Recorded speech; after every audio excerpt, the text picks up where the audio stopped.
साथियों नमस्कार, मैं हूं नीरज पटेल और आप देख रहे हैं नेशनल जनमत। मोदी और शाह की जोड़ी सुप्रीम कोर्ट के चीफ जस्टिस चंद्रचूड़ साहब की टिप्पणी को भी ठेंगे पर रखती है। तकरीबन 6 माह पूर्व जिस आईएएस के सेवा विस्तार पर चंद्रचूड़ साहब ने सुनवाई करते हुए केंद्र सरकार से पूछा था, क्या आपके पास काबिल आईएएस की कमी हो गई है जो बार बार एक ही आईएएस को आप सेवा विस्तार देना चाहते हैं। हालांकि उस समय सुप्रीम कोर्ट ने सेवा विस्तार पर मोहर लगा दी थी, लेकिन यह भी कहा था यह प्रक्रिया न्यायोचित नहीं है क्योंकि इससे अन्य आईएएस का हक छीना जाता है। मगर 6 महीने बाद फिर से उसी आईएएस को तीसरी बार सेवा विस्तार दिया जा रहा है। इसका मतलब मोदी शाह की जोड़ी सुप्रीम कोर्ट की टिप्पणियों को भी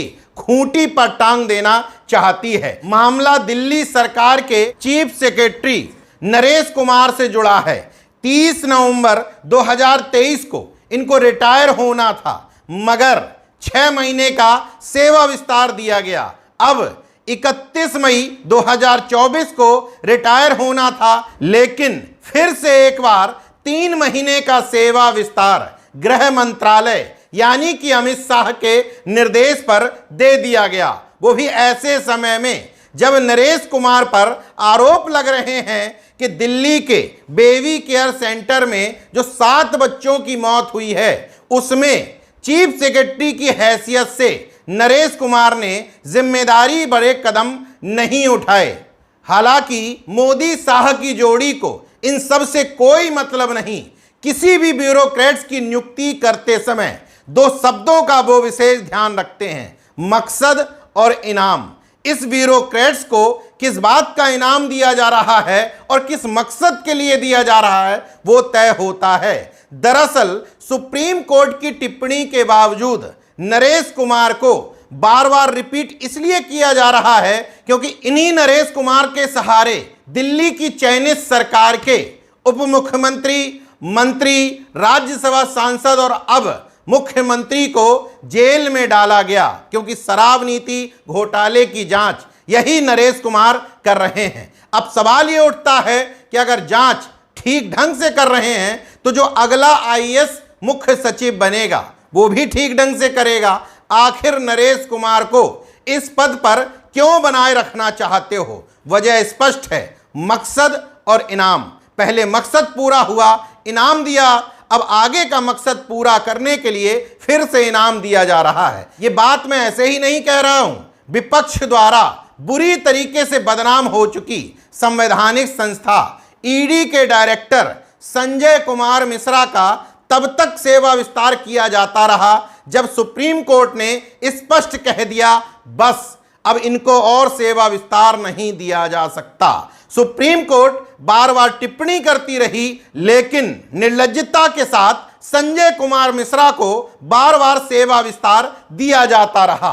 राजीव कुमार गौबा जो इस समय कैबिनेट सेक्रेटरी के पद पर बैठे हैं, 2019 में इस पद पर बैठा ले गए थे, तब से लगातार 3 बार इनको सेवा विस्तार दिया गया है। इनको रिटायर पिछले साल ही हो जाना चाहिए, लेकिन 1 साल का सेवा विस्तार देते हुए 30 अगस्त 2024 तक इनको फिर से एक्सटेंशन मिल गया।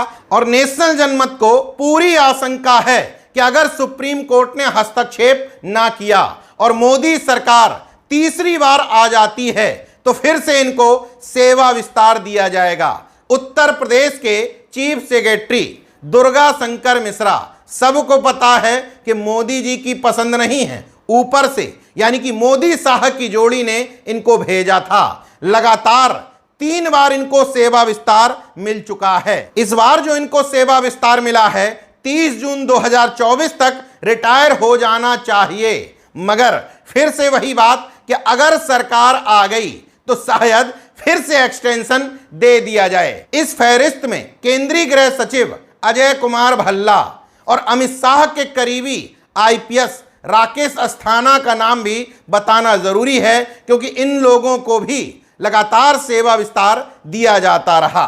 हालांकि ब्यूरोक्रेसी में इस तरह के सेवा विस्तार के पीछे मोदी सरकार के इनाम और मकसद का जो भी एजेंडा हो, लेकिन इससे ब्यूरोक्रेसी में बैठे हुए लोगों का हक और अधिकार मारा जाता है।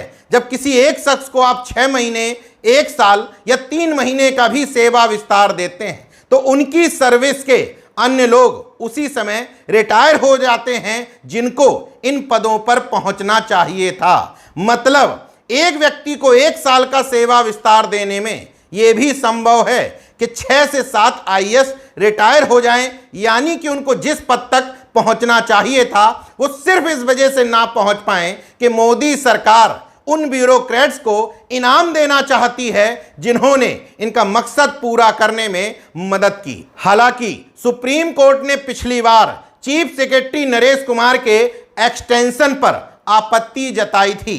अब इस बार दिल्ली सरकार सुप्रीम कोर्ट पहुंचती है नहीं, सुप्रीम कोर्ट क्या निर्णय लेती है यह देखने की बात होगी। बहरहाल इतना तय है कि इस सरकार में सर झुका करके काम करो, इनाम मिलेगा ही मिलेगा। देखते रहिए नेशन जनमत, जागरूक और सजग बने रहिए। जय विज्ञान, जय संविधान, जय लोकतंत्र।